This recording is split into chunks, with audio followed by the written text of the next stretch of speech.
ਤੁਸੀਂ ਦੇਖ ਰਹੇ ਹੋ ਦੇਸ਼ ਪ੍ਰਦੇਸ਼ ਟੀਵੀ ਤੇ ਮੈਂ ਰਾਜਦੀਪ ਕੌਰ।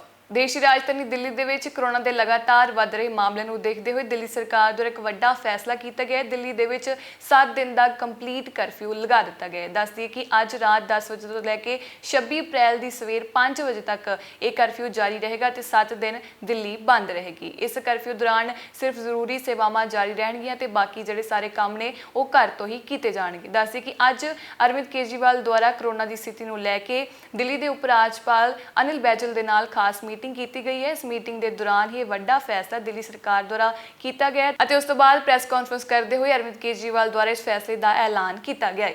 जिक्र जो है कि बीते हफ्ते ही दिल्ली सरकार द्वारा राजधानी दे विच हफ्तावारी करफ्यू का ऐलान किया गया सी। इस हफ्ते 16 अप्रैल की रात 10 बजे तो लैके 19 अप्रैल के सवेर 6 बजे तक लॉकडाउन जारी रहा ते अज एक वड्डा ऐलान फिर तो दिल्ली सरकार द्वारा कोरोना को लैके कर दिता गया है कि एक हफ्ते लिए दिल्ली हुण पूर्ण तौर पर बंद रहेगी। सिर्फ जरूरी सेवावां ही इस लॉकडाउन दौरान जारी रहणगीਆਂ।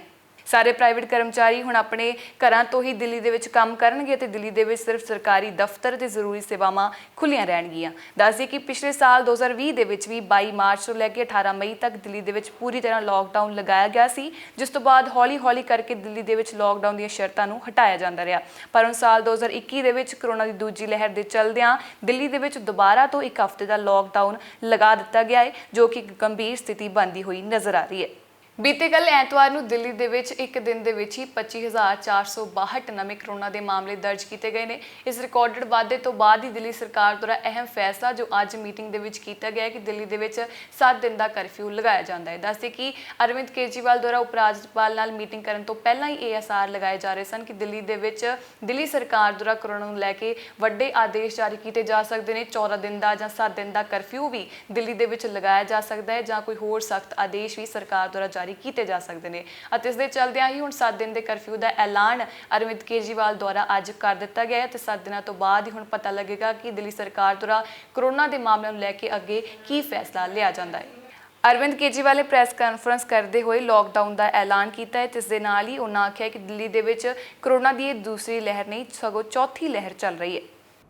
आज सभी परिस्थितियों का जायजा लेने के बाद आपकी सरकार को ये लगता है कि दिल्ली में कुछ दिन के लिए लॉकडाउन लगाना ज़रूरी है, तो आज रात को 10 बजे से अगले सोमवार को सुबह 5 बजे तक 6 दिन के लिए दिल्ली में लॉकडाउन लगाया जा रहा है। इस दौरान जाहिर है कि जो एसेंशियल सर्विसेज हैं वो जारी रहेंगी, खाने पीने की, मेडिकल व्यवस्थाओं की वो जारी रहेंगी।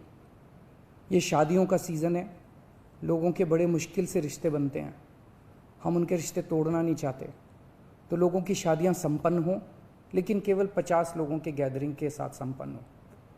उसके लिए अलग से पास दिए जाएंगे। इसके बारे में अभी थोड़ी देर में डिटेल्ड ऑर्डर जारी हो जाएगा कि कौन कौन सी चीज़ें जारी रहेंगी और कौन सी चीज़ों पर पाबंदी रहेगी। मैंने और एलजी साहब के हम दोनों ने निर्णय तब लिया है जब हमारे पास कोई उपाय नहीं बचा था। हमारे लिए निर्णय लेना आसान नहीं था क्योंकि मैं समझ सकता हूँ कि लॉकडाउन के दौरान किस तरह से लोगों के रोज़गार ख़त्म हो जाते हैं, लोगों की कमाई ख़त्म हो जाती है और ख़ासकर सबसे गरीब तबके के लिए तो ये बेहद मुश्किल होता है। जो दिहाड़ी करके रोज़ कमाते हैं उनके लिए तो बेहद मुश्किल हो जाता है। पिछली बार जब देश में लॉकडाउन लगा था हमने देखा कि किस तरह बड़ी संख्या में प्रवासी मजदूर अपने गांव जाने लगे थे। उनसे मैं ख़ास तौर से हाथ जोड़ के अपील करना चाहता हूँ, ये छोटा सा लॉकडाउन है 6 दिन का, दिल्ली छोड़ के मत जाइएगा। आपके आने जाने में इतना समय ख़राब हो जाएगा, इतना पैसा ख़राब हो जाएगा, इतनी ऊर्जा ख़राब होती है। दिल्ली में रहिए। मुझे उम्मीद है कि ये छोटा लॉकडाउन है और छोटा ही रहेगा। मुझे पूरी उम्मीद है कि शायद बढ़ाने की ज़रूरत ना पड़े। ਦਿੱਲੀ ਦੇ ਵਿੱਚ ਜਦ ਹਫ਼ਤਾਵਾਰੀ ਲੋਕਡਾਊਨ ਵੀ ਸਰਕਾਰ ਦੁਆਰਾ ਲਾਗੂ ਕੀਤਾ ਗਿਆ ਸੀ ਤਾਂ ਉਸ ਸਮੇਂ ਵੀ ਦਿੱਲੀ ਸਰਕਾਰ ਦੁਆਰਾ ਕਾਫੀ ਚਿੰਤਾ ਕੋਰੋਨਾ ਦੇ ਮਾਮਲਿਆਂ ਦੇ ਪ੍ਰਤੀ ਜਤਾਈ ਗਈ ਸੀ। ਅਰਵਿੰਦ ਕੇਜਰੀਵਾਲ ਨੇ ਆਖਿਆ ਸੀ ਕਿ ਦਿੱਲੀ ਦੇ ਵਿੱਚ ਇਹ ਇੱਕ ਗੰਭੀਰ ਅਤੇ ਚਿੰਤਾਜਨਕ ਸਥਿਤੀ ਹੈ। ਦਿੱਲੀ ਦੇ ਵਿੱਚ ਜੇਕਰ ਮੌਜੂਦਾ ਕਰੋਨਾ ਮਾਮਲਿਆਂ ਦੀ ਗੱਲ ਕਰੀਏ ਤਾਂ 18 ਅਪ੍ਰੈਲ ਦੇ ਅੰਕੜਿਆਂ ਅਨੁਸਾਰ 74941 ਕਰੋਨਾ ਦੇ ਸਰਗਰਮ ਮਾਮਲੇ ਇਸ ਸਮੇਂ ਦਿੱਲੀ ਦੇ ਵਿੱਚ ਨੇ ਤੇ ਮੌਤਾਂ ਦਾ ਅੰਕੜਾ 12121 ਨੂੰ ਪਾਰ ਕਰ ਚੁੱਕਿਆ ਹੈ। ਇਸ ਦੇ ਨਾਲ ਹੀ ਦੱਸਦੀ ਕਿ 20168 ਲੋਕ ਕਰੋਨਾ ਦੀ ਮਹਾਮਾਰੀ ਨੂੰ ਮਾਤ ਦੇ ਕੇ ਰਿਕਵਰ ਵੀ ਹੋ ਚੁੱਕੇ ਨੇ। ਇਸ ਦਰਮਿਆਨ ਅਰਵਿੰਦ ਕੇਜਰੀਵਾਲ ਦੁਆਰਾ ਕੇਂਦਰ ਸਰਕਾਰ ਨੂੰ ਇਹ ਵੀ ਅਪੀਲ ਕੀਤੀ ਗਈ ਸੀ ਬੀਤੇ ਦਿਨੀ ਕਿ ਦਿੱਲੀ ਦੇ ਵਿੱਚ ਇਸ ਸਮੇਂ ਮੈਡੀਕਲ ਆਕਸੀਜਨ ਦੀ ਘਾਟ ਬੜੀ ਮਹਿਸੂਸ ਕੀਤੀ ਜਾ ਰਹੀ ਹੈ। ਵੱਧ ਰਹੇ ਮਾਮਲਿਆਂ ਦੇ ਚੱਲਦੇ ਹੋਏ ਦਿੱਲੀ ਨੂੰ ਆਕਸੀਜਨ ਦੀ ਜ਼ਿਆਦਾ ਸਪਲਾਈ ਦੀ ਜ਼ਰੂਰਤ ਹੈ। ਅਰਵਿੰਦ ਕੇਜਰੀਵਾਲ ਦੁਆਰਾ ਇਹ ਵੀ ਆਖਿਆ ਗਿਆ ਸੀ ਕਿ ਆਕਸੀਜਨ ਇਸ ਸਮੇਂ ਦਿੱਲੀ ਦੇ ਵਿੱਚ ਐਮਰਜੈਂਸੀ ਬਣ ਗਈ ਹੈ। ਅਰਵਿੰਦ ਕੇਜਰੀਵਾਲ ਦੁਆਰਾ ਕੈਬਨਿਟ ਮੰਤਰੀ ਪੀਯੂਸ਼ ਗੋਇਲ ਨੂੰ ਇੱਕ ਪੱਤਰ ਵੀ ਲਿਖਿਆ ਗਿਆ ਜਿਸ ਦੇ ਵਿੱਚ ਅਪੀਲ ਕੀਤੀ ਗਈ ਕਿ ਦਿੱਲੀ ਨੂੰ ਮਿਲਣ ਵਾਲੀ ਆਕਸੀਜਨ ਸਪਲਾਈ ਹੋਰਨਾਂ ਰਾਜਾਂ ਦੇ ਵਿੱਚ ਵੰਡੀ ਜਾ ਰਹੀ ਹੈ, ਜਿਸ ਕਰਕੇ ਦਿੱਲੀ ਨੂੰ ਭਾਰੀ ਪਰੇਸ਼ਾਨੀ ਦਾ ਸਾਹਮਣਾ ਕਰਨਾ ਪੈ ਰਿਹਾ ਹੈ। ਰਾਜਧਾਨੀ ਦਿੱਲੀ ਦੇ ਵਿੱਚ ਕੋਵਿਡ-19 ਕਰਕੇ ਬਣੇ ਇਹਨਾਂ ਹਾਲਾਤਾਂ ਇਸ ਤੋਂ ਇਲਾਵਾ ਸਿਹਤ ਸੁਵਿਧਾਵਾਂ ਤੇ ਹਸਪਤਾਲਾਂ ਦੇ ਪ੍ਰਬੰਧਾਂ ਆਦਿ ਬਾਰੇ ਹੀ ਅੱਜ ਅਰਵਿੰਦ ਕੇਜਰੀਵਾਲ ਦੁਆਰਾ ਉਪ ਰਾਜਪਾਲ ਦੇ ਨਾਲ ਮੀਟਿੰਗ ਕੀਤੀ ਗਈ, ਜਿਸ ਤੋਂ ਬਾਅਦ ਇਹ ਵੱਡਾ ਐਲਾਨ ਅਰਵਿੰਦ ਕੇਜਰੀਵਾਲ ਦੁਆਰਾ ਕੀਤਾ ਗਿਆ ਕਿ ਦਿੱਲੀ ਦੇ ਵਿੱਚ 7 ਦਿਨ ਦਾ ਪੂਰਨ ਲਾਕਡਾਊਨ ਲਗਾਇਆ ਜਾਂਦਾ ਹੈ। ਇੱਕ ਵਾਰ ਫਿਰ ਤੋਂ ਦੱਸ ਦਈਏ ਕਿ ਅੱਜ 19 ਅਪ੍ਰੈਲ ਦੀ ਰਾਤ 10 ਵਜੇ ਤੋਂ ਲੈ ਕੇ 26 ਅਪ੍ਰੈਲ ਸੋਮਵਾਰ ਦੀ ਸਵੇਰ 5 ਵਜੇ ਤੱਕ ਦਿੱਲੀ ਦੇ ਵਿੱਚ 7 ਦਿਨਾਂ ਦਾ ਲਾਕਡਾਊਨ ਜਾਰੀ ਰਹੇਗਾ। ਇਸ ਲਾਕਡਾਊਨ ਦੌਰਾਨ ਜਿਹੜੇ ਸਾਰੇ ਪ੍ਰਾਈਵੇਟ ਕਰਮਚਾਰੀ ਨੇ ਆਪਣੇ ਘਰ ਤੋਂ ਹੀ ਕੰਮ ਕਰਨਗੇ। ਇਸ ਤੋਂ ਇਲਾਵਾ ਜੋ ਸਰਕਾਰੀ ਦਫ਼ਤਰ ਹੈ ਉਹ ਖੁੱਲੇ ਰਹਿਣਗੇ ਤੇ ਜ਼ਰੂਰੀ ਸੇਵਾਵਾਂ ਜਾਰੀ ਰਹਿਣਗੀਆਂ। ਇਸ ਖਬਰ ਦੇ ਵਿੱਚ ਇੰਨਾ ਹੀ। ਫਿਲਹਾਲ ਦੇਖਦੇ ਰਹੋ ਦੇਸ਼ ਪ੍ਰਦੇਸ਼ ਟੀਵੀ। ਧੰਨਵਾਦ।